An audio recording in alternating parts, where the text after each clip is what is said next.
我们这里啊是这个北京国贸大酒店的这个1层的大堂。那么我呢下面呢为大家介绍一些我们北京保利啊2023年秋拍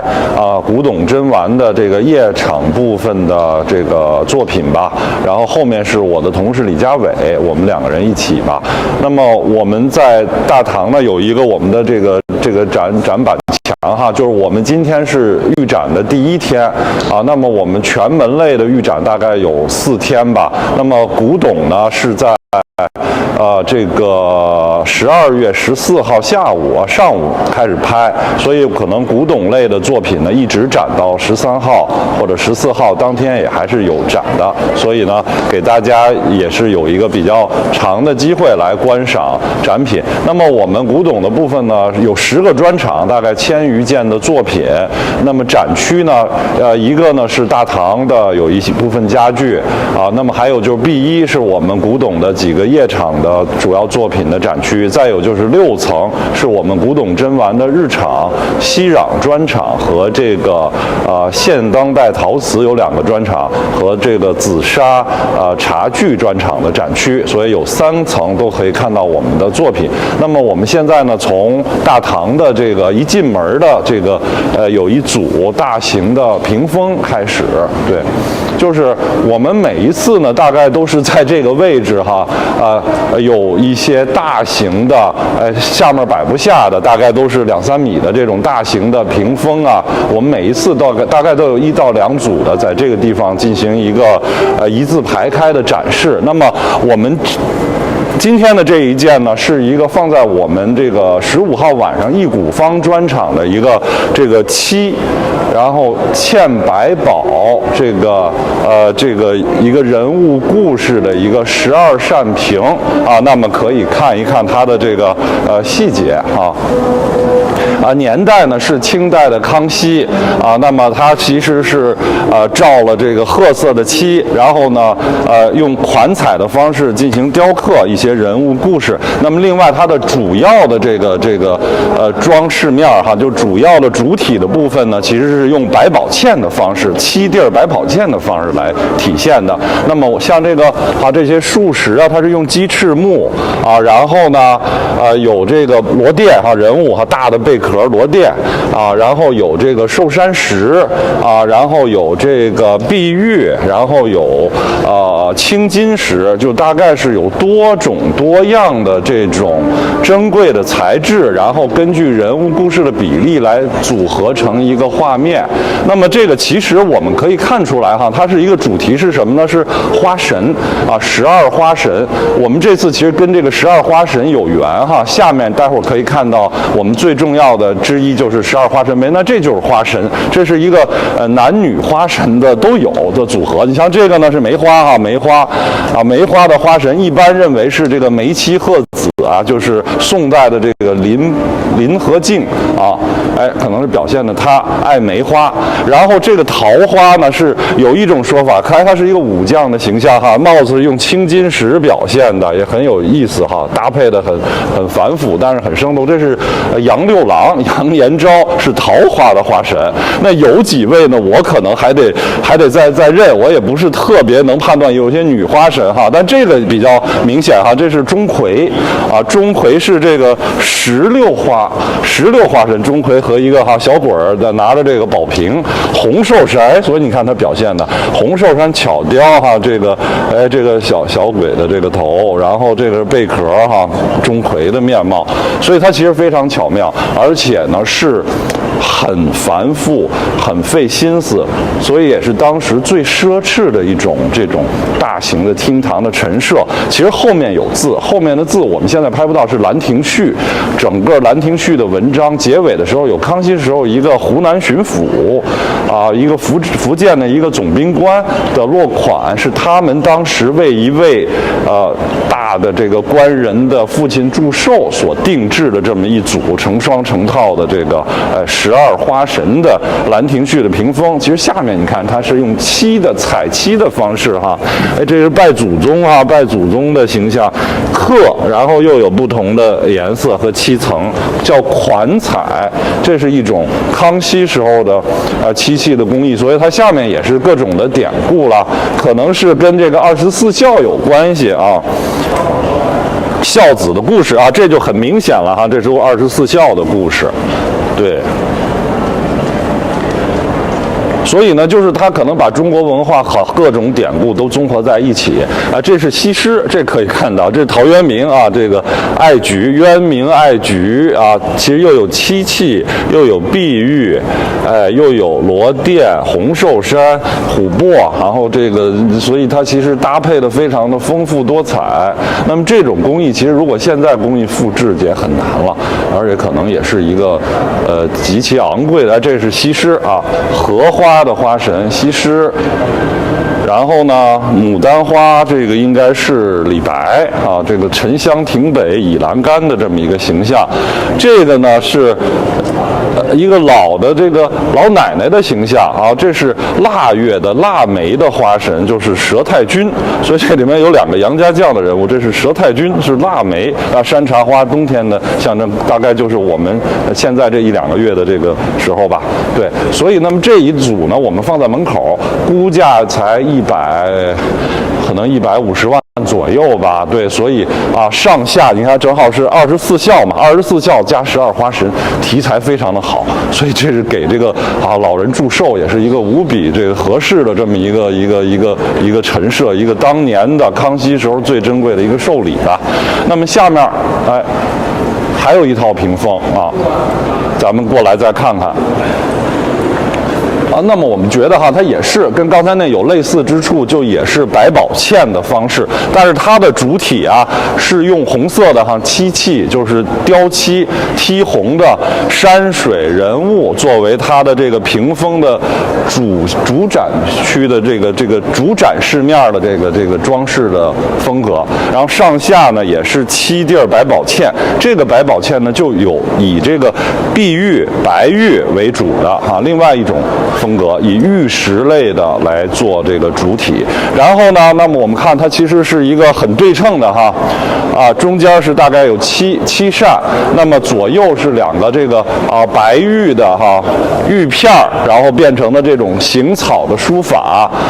这个雪满山中高士卧月明林下美人来。然后这凤汉是这个雍正时候的这个大画家高凤汉的落款，就是他的一个行草，然后写的这个雪满山中高士卧月明林下美人来，是明代的这个大诗人叫高启最有名的一联诗，然后这个也是历代人都非常喜欢毛主席说高启是明代最伟大的诗人那所以这个非常有意境，和红漆白雪它相配合，然后所以它的装饰效果非常的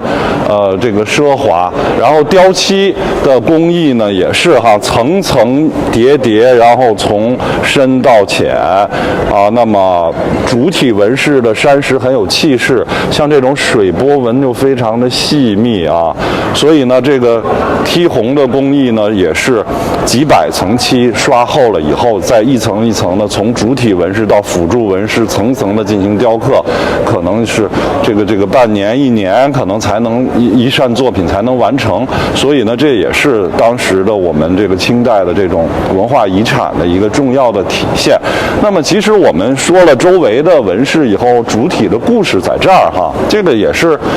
挺有意思的一个青松都是用碧玉表现的青松然后紫檀的这个松树的树干，然后玉石的山石，主体呢是在漆地上的人物一个坛子，然后3位老者好像都拿着杯子拿着勺子在尝，好像在品尝了一种饮料。那这个故事也是一个很风雅的一个典故啊，叫三酸图。所以这个坛子里的是醋啊，这是一坛桃花醋。那所谓这个故事就是苏东坡，宋代的一个典故，苏东坡、黄庭坚和佛印啊这三位啊，那分别代表了儒道士的形象，然后来尝醋。我们可以看到他们喝完醋以后的表情是有所这个不同的啊。这位就明显就感觉被酸着了，好像这个表情就已经受到了很强刺激，但他很怡然自得啊。所以对于醋的这种很酸，但是呢，可能每个人的在不同的人生境界的时候，他体味的就是典籍上说苏东坡喝完了觉得醋很酸，是代表了儒家的态度；然后黄庭坚喝完了觉得这醋很甜，是道家的态度；佛印呢喝完了觉得醋很苦，是佛家的态度。但是我们这个其实它是有一点清朝人的这个不同的表现，他没有看到哪一个是一个明显的这个僧人形象哈，其实就是三个都是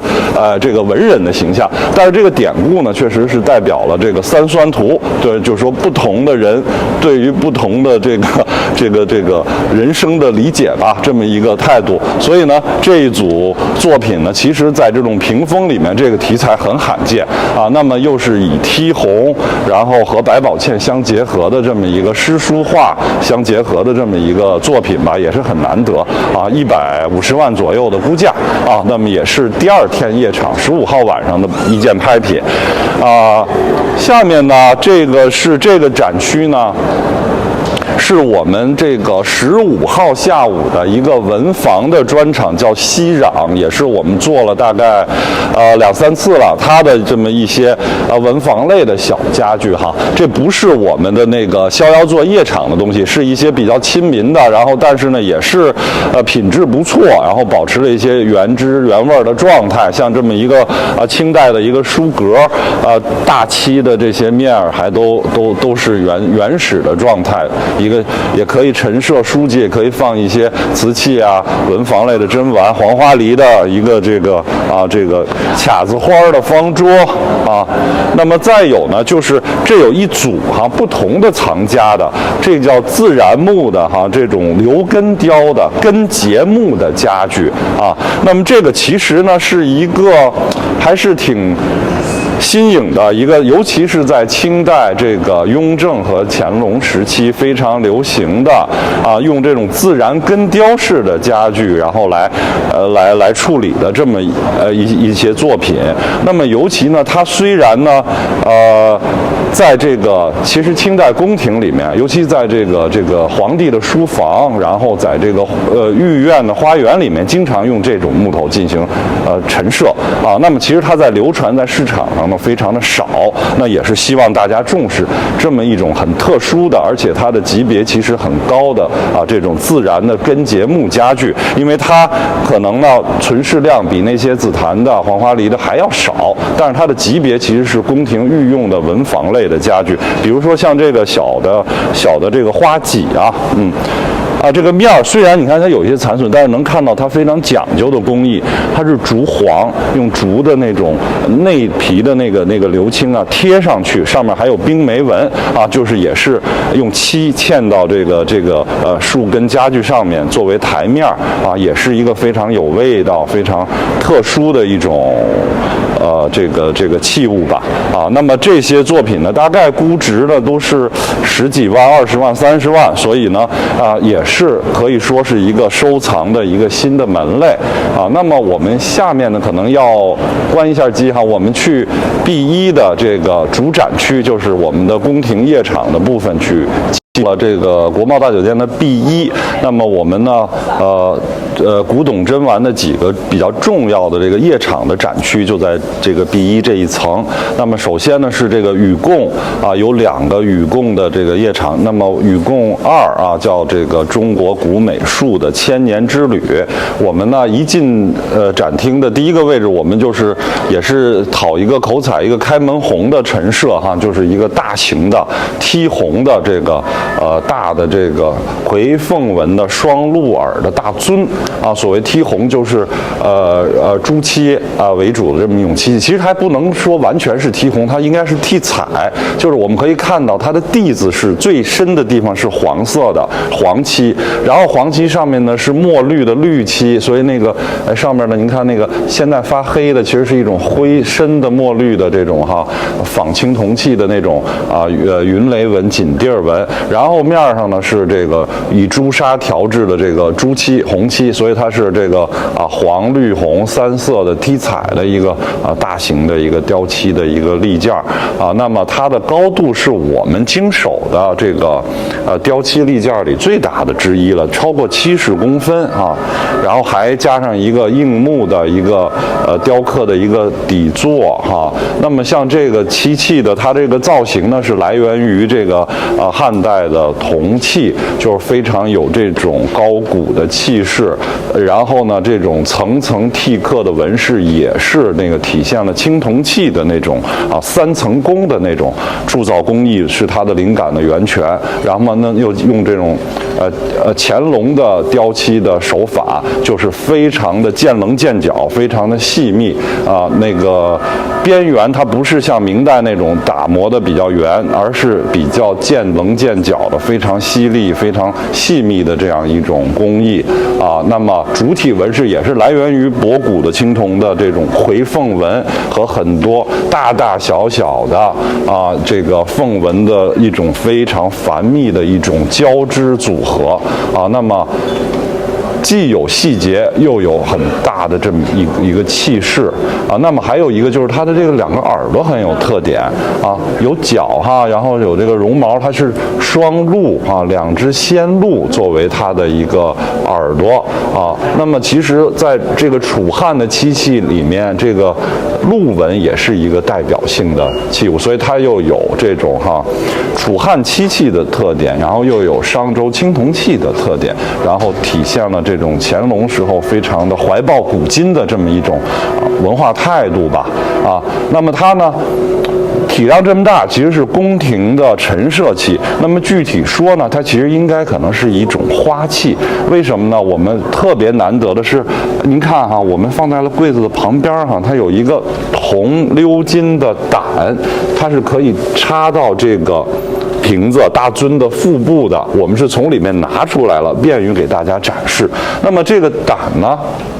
有很多的工艺的细节。首先它的这主体就是一个像一个筒形的一个花瓶嘛，花叉是用黄绫子这都是清宫原装的黄绫子给它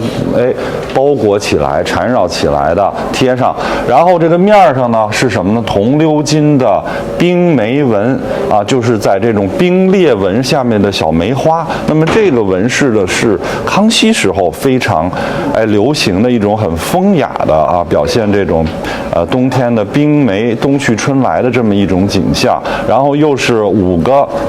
孔的花叉，梅花呢又是5瓣，所以呢也许呢这就是当时在这个正月或者腊月为插腊梅迎接新春的这么一种宫廷的陈设那么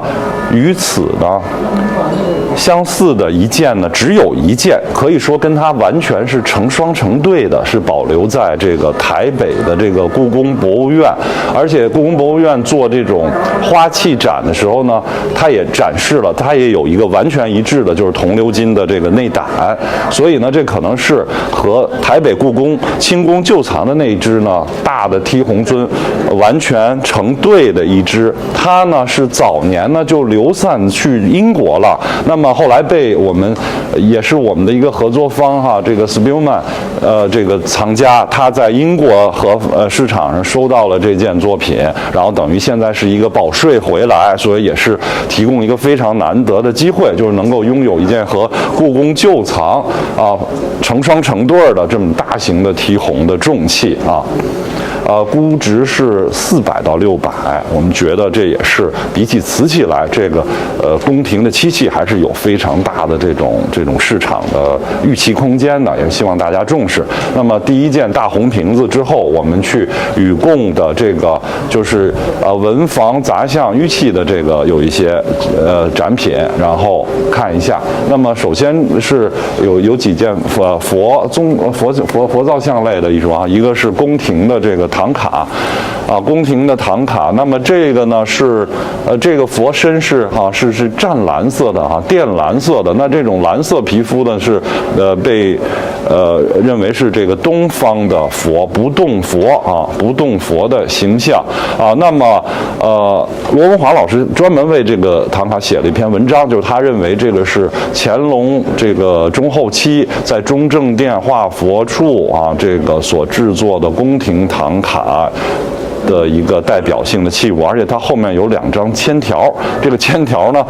我这儿现在可能在图录上能够看到也是表现了当时在宫廷的佛堂里面进行陈设的一个体现吧所以它的品相还是很完美的一个宫廷的唐卡。那么这儿有3尊这个佛造像。那么第一个呢是明代的15世纪中期那么西藏鼎鼎大名的这个丹萨蒂寺的一个造像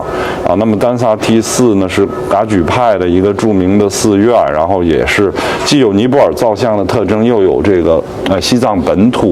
地区本土的这个造像的特征。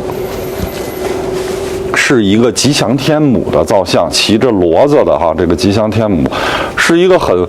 威严、很部位的这么一个形象持着剑驱邪除恶了给大家带来吉祥。再有这个吉祥天母，它还有一个很好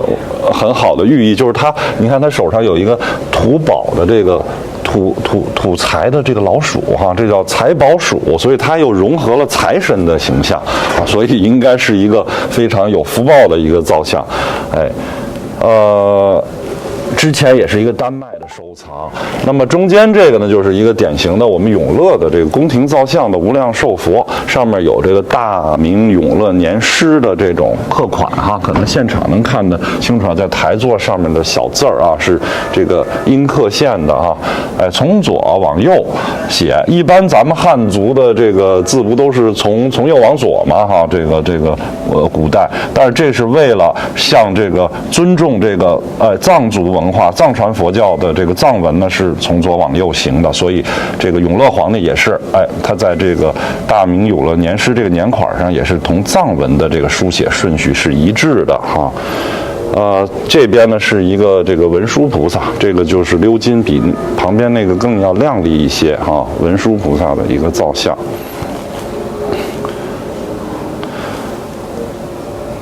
那么3件造像之后呢，我们是有一些玉器和玺印那么这一件呢是一个黄玉的神面人形像那么其实它的这种形象特点都和我们那个三星堆文化的那种这种人物特征有一些关系。然后人物是有獠牙的三角形的鼻子，然后有一定的厚度。那么这个可能也是寄托了当时的这种非常有寓意的一些这个制作的这种目的吧。对，然后之前呢是在20年前在这个北京文物公司这个拍卖出来的这么一件作品下面呢就是有一组这个展柜呢，全部是这个玺印类的就是有田黄、有寿山石、有玉有白玉有青田就是我们放在了一起那么跟宫廷有关的呢是这2件一个呢是济恩堂宝，是这个乾隆呢为了这个怀念他和他的祖父康熙的关系，然后在这个北京和承德建了2个叫济恩堂的建筑，然后也写了专门的文章，就是怀念他们祖孙之情因为他是在圆明园赏花的时候第一次和康熙见面，然后康熙又把他接到了这个避暑山庄，所以他相处了那个半年，所以也是等于康熙有一种想传位给雍正，再传位给乾隆这样的一种关系吧。从他们的缘分是在这个园林里建立的，所以这个基恩堂堡是这个寓意啊。旁边呢是这个和硕，这个怡亲王章啊，是用这种红花芙蓉啊寿山石的这种螭龙钮的一个大型的一个官造的一个玺印啊。那么就是也是大家比较熟悉的哈，这个和硕怡亲王就是雍正的这个弟弟13爷啊，这个胤祥的他的这个印章。然后旁边是一个这个玉雕的一个小熊，这个有唐宋的这种风格吧，对，其实是明代的，对，是一个安思远的旧藏。然后中间这个印呢，虽然小哈，但是它的材质非常的出众啊，是田黄里面的老坑田黄里面的哈橘皮色的啊，这么一方玺印，一方这个收藏章啊，对，是这个清初康熙时期的这个安琪的这个收藏印，叫安宜州家珍藏啊。那么这方玺印可以说在古代书画收藏领域里面是非常的赫有名的啊，因为这个安琪他本人是朝鲜人啊，他的父亲安尚义是朝鲜的使节，后来就留在了康熙的朝廷里面，作为大学士明珠的家臣啊。那么他又在南方呢经营盐商，等于是当时的这个官商一体的这么一个大盐商，又非常的有文化，所以他收藏了当时最重要的这个古代书画。那么写了这个《墨园会观》啊这本书，像这个陆机的《平复帖》呀，像这个《虢国夫人游春图》像这个很多的这个赫的名迹上面都有这方印的痕迹。然后他的这个收藏的大部分最后都归了乾隆的这个石渠宝笈啊。那么所以在很多石渠宝笈的名作上面都有这方印。那么除了我们说的这个收印章的藏家以外，那么收古书画的藏家也可以作为一个非常重视的一个作品啊，非常的难得一见。这就是这个印章的原件，材质也是非常的莹润，非常的这个可爱啊。旁边呢，其实都是和康熙时期的这些文苑呀、画院有关的，像这个是著名的这个四王之一的这个王石谷王徽王石谷的一方印，它的这个号叫庚烟啊。那么这方印上面也是有这个很多它的绘画上面也有这方印的前盖。在旁边呢是康熙的老师了这个高士奇也是大收藏家啊，也是一个书法家，他的三方玺印啊收藏印和他的这个闲章吧，竹窗高士奇印和这个高士奇图书记啊，也是在很多作品上面都有前盖的记录。那么旁边这个呢，又是一方宫廷的田黄玺印了。然后后面有一位专家给我们专门撰写的文章，就是在清宫的宝叟里面呢，明确说这个材质是田黄的并不多啊。那这是一个是嘉庆初期的一个田黄博弈的一个殿堂玺，叫含韵斋啊。那么也是一个很文雅的一个书斋的一个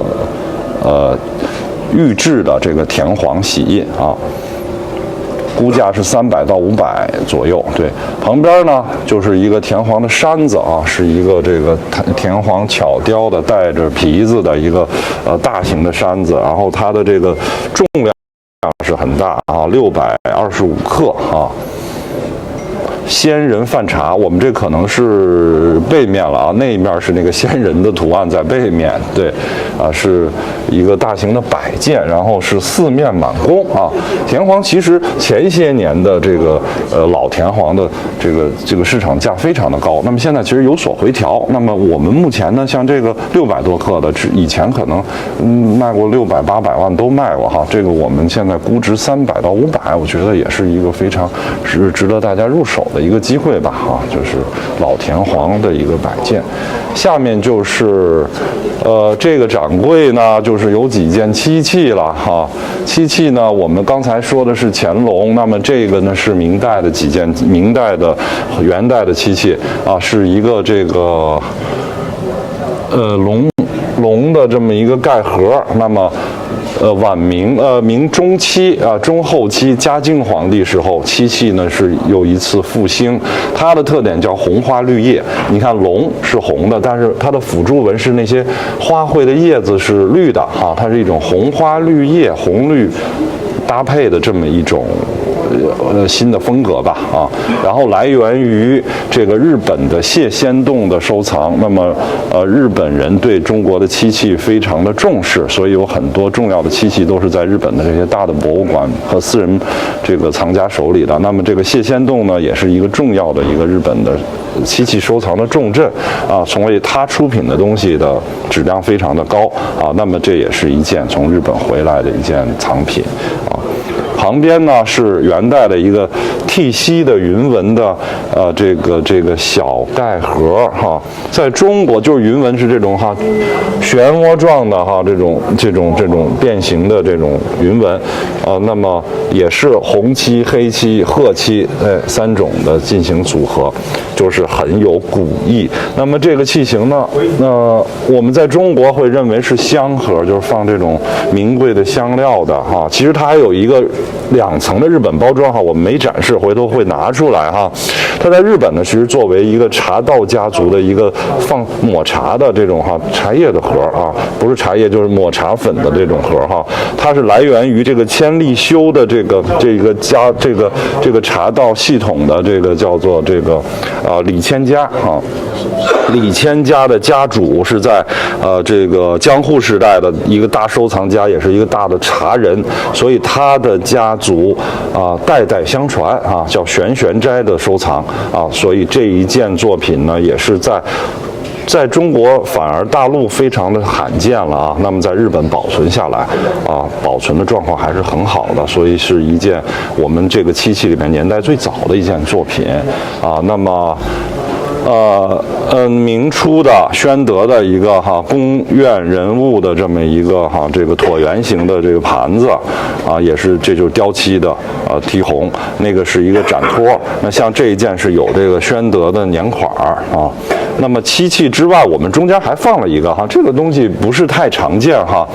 它外面其实一个很朴素的一个盒子，这个盒子是用锡做的但是这个锡其实为什么要用锡盒装它，其实是为了保存它的这个味道。它是这个沉香里面的其实有茄南香的这种成分的是保持这个沉香的这种不跑味儿，所以用锡来做它的这个外包装。包括在北京故宫也是还有一些遗存，就是宫廷所谓名贵的这些沉香茄南香都是有这种锡的包装。那么这个是一个非常讲究的那宫里有一模一样的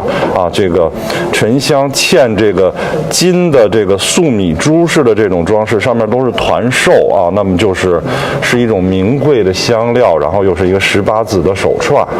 可以作为一个传家的这么一种很有意义的一个作品吧，是来源于我们北京的一个私人收藏的这个家藏18万到28万，我想可能会不少人可能会竞争吧这件作品那么还是说漆器有一个大型的，就是一个这个孔雀和这个牡丹的花卉，孔雀和山茶有说牡丹有说山茶，然后还有别的这种菊花的纹饰的这么一个剔彩的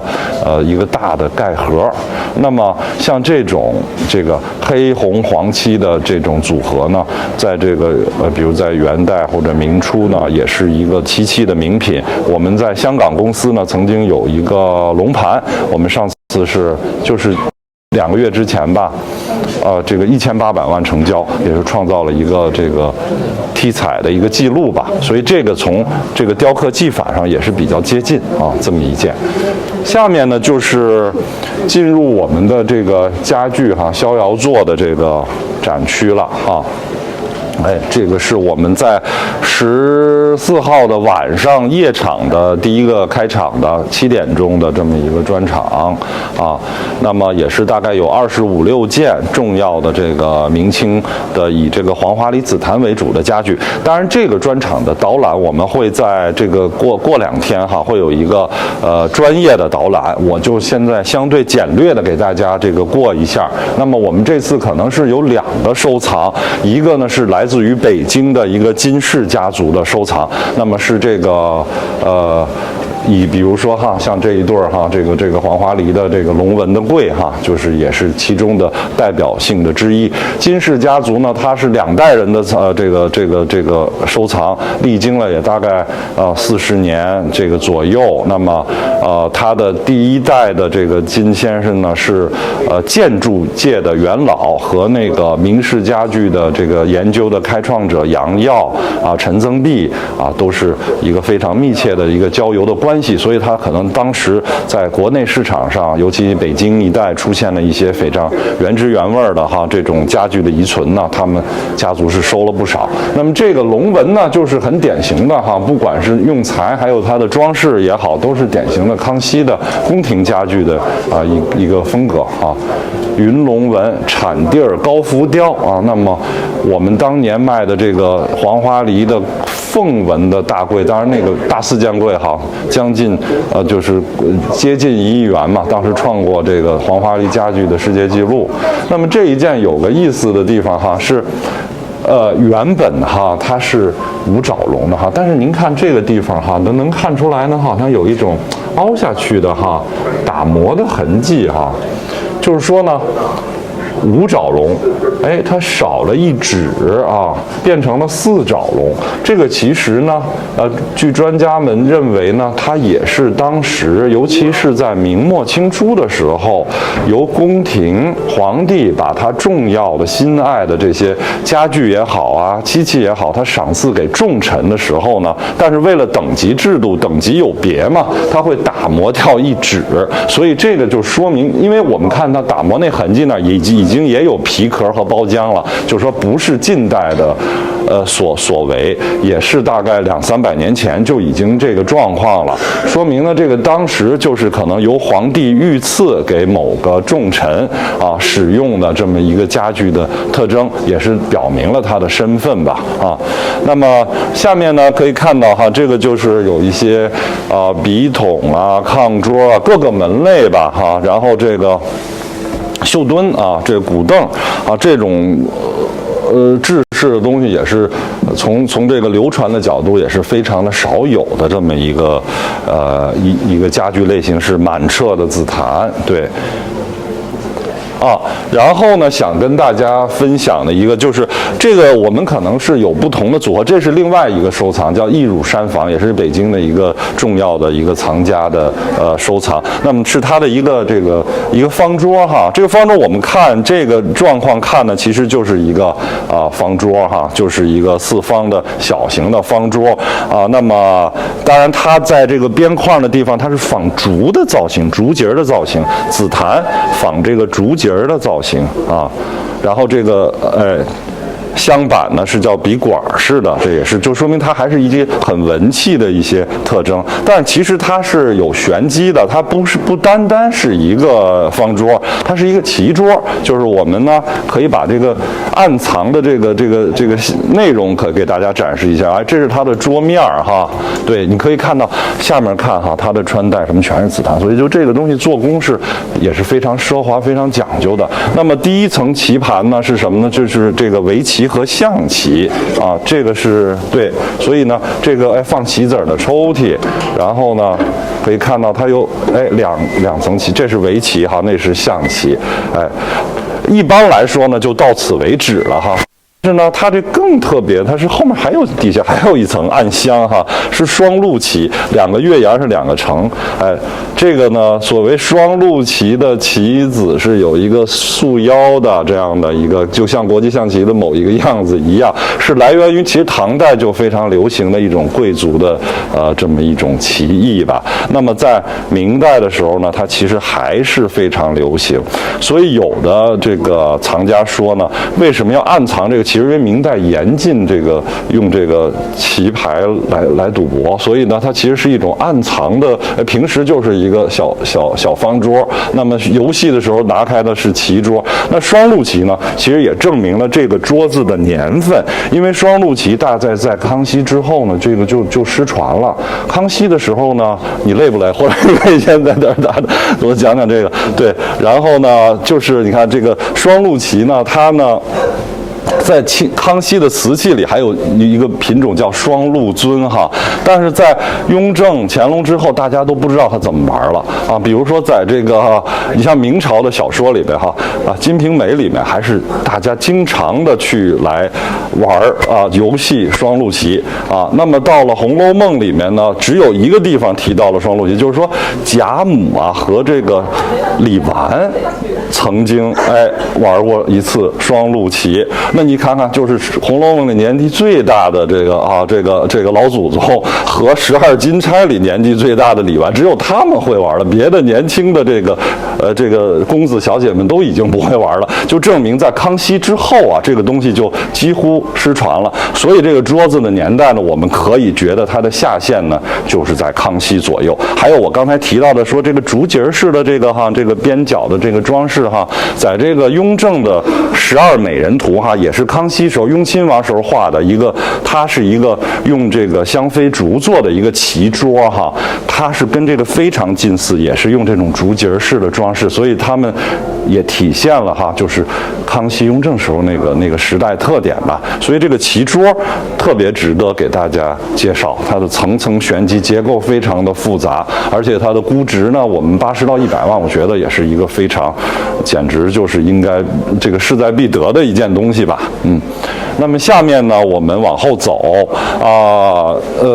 回来再说这个大的吧，就是那么有几个柜子和椅子那么这个是金氏家族的里面的最重要的一个重器，就是一对玫瑰椅这个矮靠背的，然后中间的纹饰呢是2组螭龙这个大螭龙、小螭龙，那么是被收录于这个王世襄的这个先生的《明式家具研究》这本书里。那么有一只呢，当时是书里明确记载是北京龙顺城家具厂的旧藏。那么龙顺城的家具很多都是当时清宫移散出去的，所以它也有很明显的宫廷家具的特点。玫瑰椅呢，它尺寸不高，可以靠窗来陈设，非常的文气那么这个呢，可能是玫瑰椅里面的装饰非常富丽华美的一个特征。侧面的这2个呢也是螭龙，所以它和主纹饰呢又形成了一个呼应。那么像这种有传承有序的、有出版注录的家具呢，就是非常的难得吧。那么再有呢，就是我们另外一对也是我们这次宣传和这个藏家非常这个重视的一对4出头的这个方材的官帽椅。是这个也是这个义乳山房的这个珍藏。那么一般的4出头的官帽椅都是圆材嘛但是这个是方材其实跟瓷器一样，这个方形用设计的家具也是非常的少有，比起圆材的官帽椅可能是1:10的关系吧。那么再有就是它是非常对称的2块用料非常行云流水、质量特别细腻的这种黄花梨的这个靠背板C 型靠背板，它上面有字是它的最大的特色，就是有文人的这个书法的题记复制在了这个镌刻在了这个椅子上面，所以它就特别的文气这个与此相比较的吧，大概市场上只有1件2件。那么我们之前可能也介绍过，它是一个这个儒家的这种这个为人处事的这种格言式的2个这个行草书，书法特征呢也是有这种晚明的学习二王的书风的这么一种贴学的这么一种书风。我们可以读一下这个叫簪乳英乳，这个加一个点还是乳簪乳英乳，乳曰义乳直乳是乳，其安绝止就是簪缨世家嘛，就是说你给我戴玉簪子，给我戴这个红缨，就让我做官，我并不开心，你还是让我安逸，把我这个。让我自由吧，让我放逸在山林之间哈。指汝视汝啊，你指着这个椅子，看这个椅子，但是呢，其实就是一种这种，其安绝止啊，心如止水的这么一种安逸的这么一种对于这个。文人生活的这么一种理想吧，等于是这个是一种出世风格的这么一个寓意。然后这个呢，那就是一个为人处事的一个格言了哈。对，正己，对于自己正己无苟不苟且，对人无咎对人没有过错。左之右之，贫孝乎稀有。那这个左之右之呢，我们也知道是一个《诗经》里的典故，就是说这个君子处事要左右逢源，左辅右弼，左右的意见都要吸取那么这样的话呢，才能够处于一个中道吧中庸之道，才能够中正不阿的这么一个。所以一个入世，一个出世，所以非常的有它的这个很深刻的含义，而且这个造型线条也非常的优美，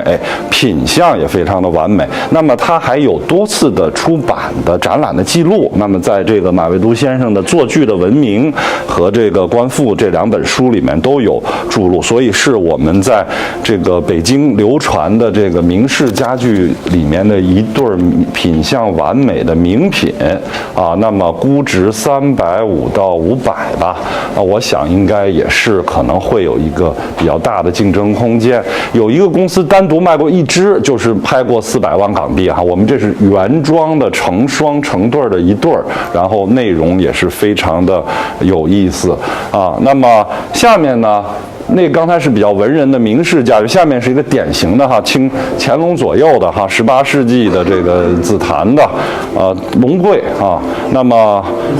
包括它的这些铜的荷叶松锁都是原装，用很好的虎皮纹的像这样的一些紫檀，产地高浮雕，那么就是宫廷的这种特色，皇家的特色就是非常的突出了那么也是一个民国时期北京的旧藏，像这个云龙的特色都是这个非常的有这种皇家的风格像这种龙头的表现而且呢，它除了这个主体的威严的云龙纹以外呢，它两边呢又是很优美的这个花卉像这个是一个荷塘露丝的形象和我们瓷器上面有些粉彩瓷的这些布局都很类似那么估值150万，我想这个可能也是一个非常吸引人的一个估价吧紫檀的一个龙柜。那么再有呢，就是我们这个益汝山房的这个厂的封面作品，一个大型的这个罗汉床那么罗汉床呢，虽然它叫床，其实它是厅堂、殿堂、书斋里面作为这个空间的主体的这么一个家具它是白天这个小坐然后休息的这么一个场所，也可以会客，也可以读书，所以它呢在这个空间里面，它就会特别的为这个空间来提神，就作为一个空间的中心来出现。甚至呢，比如说在乾隆皇帝的很多写真行乐图里面，他也非常重视罗汉床。那么比如呢，就是有名的这个试一试二图那么就是一个漆和斑竹结合的一个罗汉床，作为他建古的这个厅堂的一个中心他坐在罗汉床上。还有一张呢，乾隆初期的这个行乐图，那么也是乾隆呢坐在一个和我们这张床从画面上看非常近似，就是它也是镶嵌了这个大理石它是镶嵌了3片3屏风的大理石。我们呢这个是7屏风，就是7块然后非常有这种中国画山水画的这个意境，江山无尽，然后连绵不断，然后颜色从青到黄，然后到白，就是有一种远山云山的这么一种景象吧。那张画上面呢，乾隆也是坐在这么一个江山无尽的罗汉床上，有一种坐江山的这么一种态度吧。然后他的左右呢是他两个心爱的皇子，一个呢是拿着现在还在故宫有的那是金的叫金瓯永固杯，一个是拿着玉竹长条的这个玉竹台，就是应该是在某一年的这个元旦新征的时候，他坐在罗汉床，江山无尽的罗汉床上，然后这个和这个皇子一起共庆新年。所以可见就是说罗汉床的这种稀有和它的这个级别的之高吧，这是一个体现。那再有就是说呢，这是紫檀，非常好的紫檀的大料。从这四个腿上大香蕉腿内翻马蹄紫檀无大料嘛，这是我们大家知道的一个常识。十檀九空，紫檀的料中间很多都是空的，所以他要找这么一个直径的这么一个还有这么一个曲线度，那得多大的一块材料都得20公分以上的这么一个20-30公分的这么一块料能取出来，所以它这个料就太讲究了，太奢华了。我们从传世的这种罗汉床里看呢，就没有，就是紫檀的这种大型的这种罗汉床几乎就没有这种香蕉腿的。那么与它造型一致的呢，有一张铁梨木的这个内翻马蹄嵌云石的一个呢是在这个加州的这个古典家具博物馆，一个呢是在上海博物馆的王世襄先生的这个捐赠的收藏里面。王世襄的书里面说呢，他那个呢是围子上面的围子是紫檀，下面这床本身呢是铁梨木的。他在里面说呢，这个由于紫檀无大料，所以它的这个主体的这个腿足只能用铁梨木来制作那么可见，像王先生收藏了那么多年，都没有遇到一个这种完整的满彻紫檀的家具的罗汉床，所以可见这个东西的稀缺度吧。再有就是它的云石都是原装，如果我们现场能有机会上手抚摸的话，它的非常的细腻，就这种云石的这种老旧的程度，而且应该是在这个清中期、清早期这么一个时代的原装的这个云石，所以呢，就是和我们这个深色的床体搭在一起非常的有意境。那么希望大家可以来现场欣赏到这件最重要的一个家具专场里面的紫檀云石罗汉床。那么下面我们往这个家具其他的展区和瓷器的展区继续，就是这个值得看一下也是一个大型的黄花梨家具。刚才是罗汉床，这是架子床。架子床就真是这个寝具了就真是卧室里用的家具。但是这个呢，其实呢它也是满彻黄花梨，从这个材料上来说，可以说是达到了一个明式家具里面最奢华的一个顶峰的状况。那么当时呢，这个就一定是非常这个大户人家，或者是这种非常级别高的人家才能用得起这样的罗汉床。因为在晚明的时候，一个7罗甸的罗汉床就是可能要用10几个这个丫鬟仆人的这个人来换一张床，这样一个比例。那么黄花梨的一个罗汉床一个架子床就可想而知了它的这种当时的这种价值吧。然后它也是满的这个雕花，有这种按八仙的这个八仙的法器，有一些按八仙的这个纹饰，然后和螭龙纹来进行组合但是由于这个架子床它体量比较大所以其实它现在是在这个明式家具里面被大低估的一个项目。其实在最早的时候，这么大型的这个架子床，我们曾经都拍过1500万到2000万的这么一个价位吧。但这一件呢，其实它的品相非常好，那么我们其实估值只有大概500到600，所以也是希望如果是有机构或者家里有这种大房子大空间的话，其实它的气场非常的大，而且它的其实从材料上讲，它是可能比起别的的家具来是最不惜材料的一件这个光华丽的重器啊，也是希望大家重视啊。那么这个展区呢，还有一个克斯啊，给大家看一下啊。就是我们在墙上的这个预制的一件克斯，它的大概是尺幅有3.2米乘1.76米长3.2米，这个高是1.76米的这么一个大的挂帐，9团龙的9团龙的挂，而且它是不是没有接缝的是一个织机织出来的，所以这个就非常的厉害了可能是我们也查阅了资料，也问了故宫的专家，就是可能是已知的最大这个尺幅的乾隆宫廷克斯之一，大概它就是排在前5位之内那么故宫也只有一件比这个大，那么可能在私人收藏领域它是最大的，用单独的一个织机来织这个克斯，当然克斯是1寸克斯1寸金，非常的这个难度非常的大嘛。然后这个龙是用这个金线来织就的，然后呢应该是一个给皇帝或者太后祝寿的场合，这个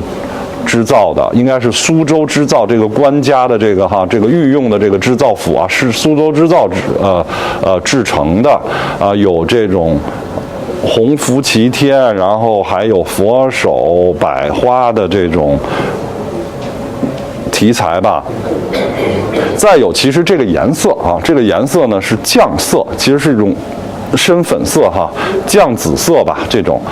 那么这个是在乾隆时期非常流行的一个颜色。然后呢，酱红色、酱紫色是乾隆自己一个是非常的喜欢穿这个颜色作为常服就日常他穿这个颜。还有就是他的那时候有一个非常宠信的一个大将军叫福康安嘛，福康安非常喜欢穿这个颜色的衣服，在大街上这个招摇过市，所以这个颜色被称为福色。他经常穿，然后又很有福气，所以是一个乾隆晚期的流行色。那么也是说明当时可能是某一个非常这个重要的场合跟庆寿有关的场合特别织造的一个大型的挂帐是在工艺品类里面非常难得一见的这么一件织绣作品，边框都是明黄色的，也可见它的级别。那么我就往里走了我们去瓷器的展区。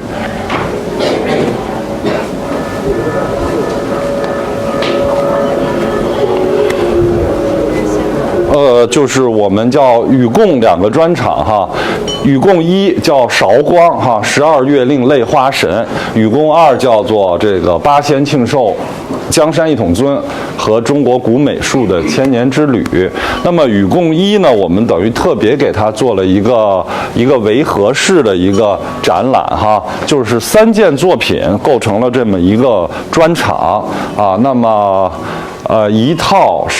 康熙的5彩的这个12月令花神杯，然后一套这个黑漆罗甸的这个12只的小方牌那么还有背景墙面上呢是一组这个普如普心鱼的这个12月令的这个月令联等于这3个都是跟12有关系，都是跟12月令有关系，然后又是涵盖了不同的材质，陶瓷、漆器和书法，所以也还是一个有点策展式的这么一个专场吧。那么我们先看一下这个吧，就是第1号就是这个康熙的这个黑漆嵌罗甸的这个天宝9如的小方碟儿、小方盘，可以作为茶杯的茶托，所以我们如果有人能收到了花神杯，可以拿这个当茶托就是黑漆所谓的金银片和软罗甸，就是很细腻很薄的这种贝壳，所以我们在现场看它的那种贝壳的那种七彩的那种红晕，就能够看出来熠熠生辉，然后里面有金有银来做这些山石的这个铺陈，然后上面的人物故事植物都很细腻，然后它的寓意也很好，它是取源于《诗经》里面的天宝，这个在《小雅》里面天宝这首诗，天宝九如嘛，就是对于这个君王和的这种美好的祝愿，比如说这个如日之升，如月之恒，如山如覆，如岗如陵，如这个南山之寿，这个如松柏之茂，都是这种9个美好的寓意，天宝定耳，所以就是等于大自然和这种苍天来保佑这个帝王，保佑这个江山的这么一个意思吧。那么在康熙时候呢，这种黑漆软罗钿也是一个绝技。那么在北京故宫呢，也是有很多类似的收藏但是这个品种其实也是目前的估值并不高100到150，所以也是值得大家关注那么同时期的康熙的漆器之后就是